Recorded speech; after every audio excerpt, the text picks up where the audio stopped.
Hi, I'm Daniel. I'm the technical director here at RW Supply and Design, and today I want to talk about replacing a board in the middle of a floating laminate floor. So the tools that I have on hand to do a board repair like this are going to be a vacuum to clean up with, a mallet along with a tapping block, some blue tape, a putty knife or a pry bar to help pry the old board out and then clean up if I need to. Utility knife, a rag to clean up with, some floating floor tongue and groove glue, plus some super glue, which super glue is optional, some filler in case I need to fill any gaps, and then the saw that I'm going to use to cut the current plank out with. So the first thing that you want to do is you want to make sure that the material you're going to replace the board with is a match for the floor that you have. I'm going to confirm this is the board I'm going to replace, and then I'll draw 2 diagonal lines from corner to corner. You can tape off around the perimeter of the board with blue tape. Generally, it's a good idea just to ensure you don't get glue on the adjacent planks or damage the adjacent planks. Next, I'm going to adjust my saw to make sure I'm cutting at the right depth. This is pretty important because you don't want to cut down through the underlayment past the plank if you can avoid it. If your product has a pad on the back of it, you can cut down to the pad and then score through that line with a razor blade.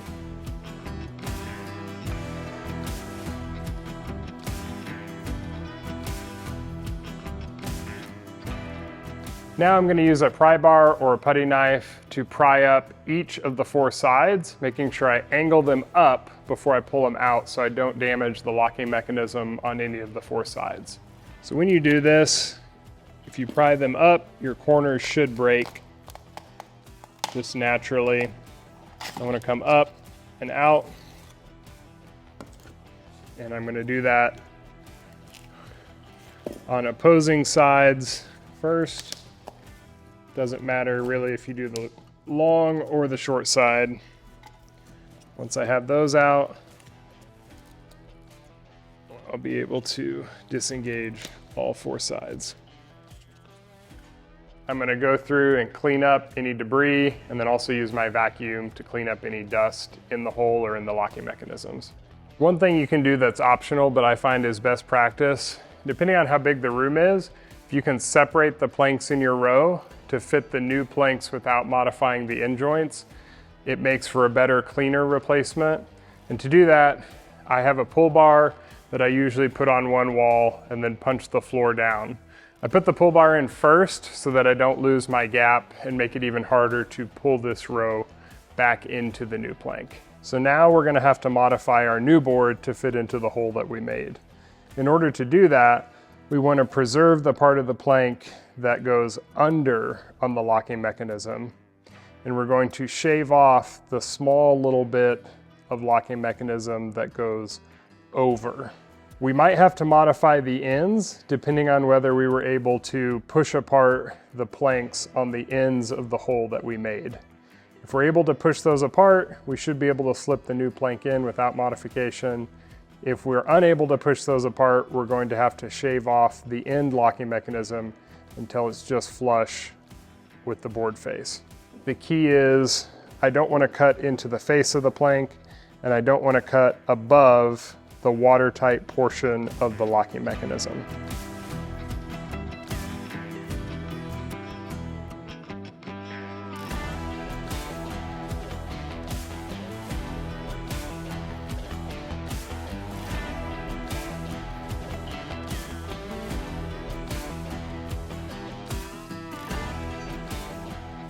Now that I've gotten done modifying the locking mechanism on the long seam of my board, I'm ready to dry fit it in place. I'm going to angle the piece in with the underside of the locking mechanism carefully going under the board that's in place, and then I'm going to be able to push hopefully straight down until the board is flush.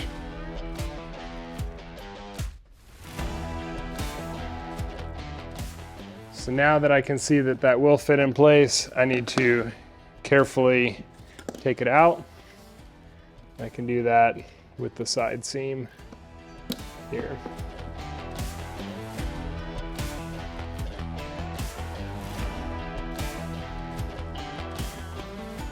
So the last step, I'm going to take some floating floor tongue and groove glue, and I'm going to put that on the underside adjacent piece for the part of the board that drops straight down. You can put some intermittent spots of some super glue that'll set up a little bit quicker.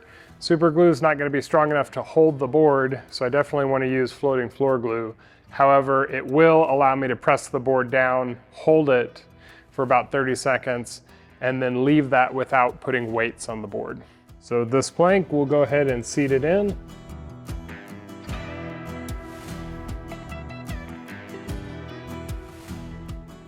And now is the time, if you're going to use super glue, put it on the spots that you left for the super glue. Put it there, put one at this end, also put one at this end. With the super glue, you have to work pretty quickly.